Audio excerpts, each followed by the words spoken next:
Hi friends, எல்லாரும் எப்படி இருக்கீங்க? சரி, இன்னைக்கு டிஃப்ரெண்ட்டா வந்து கீரை கடையல் பண்ணலாம் அப்படின்னு சொல்லிட்டு எங்க ஊருக்கு போயிருந்தேன். அம்மா வீட்ல இருந்து ஊருக்கு போயிட்டேன். ஸோ போகவும் அக்கா ஃப்ரெஷ்ஷா கொண்டு வருவாங்க. அவங்க கிட்ட ஒரு கட்டு வாங்கினேன். வாங்கி நல்லா தனித்தனியா எடுத்து நான் கொஞ்சம் தண்டோட தான் சேர்த்து போடுவேன். ஸோ தனியா எடுத்து கழுவி வச்சாச்சு.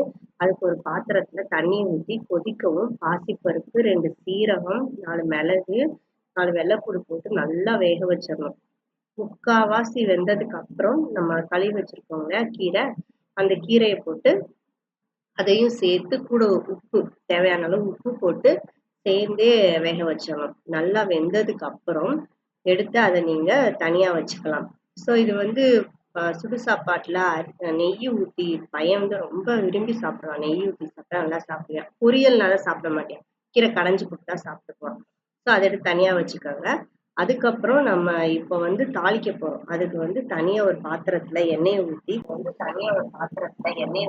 கடுகு, பருப்பு, வத்தலு, சின்ன வெங்காயம், தக்காளி போட்டு நல்லா வதக்கி நம்ம வேக வச்ச கீரையும் போட்டு வச்சு நல்லா கடைஞ்சு எடுத்து சாப்பிட்டா சூப்பரா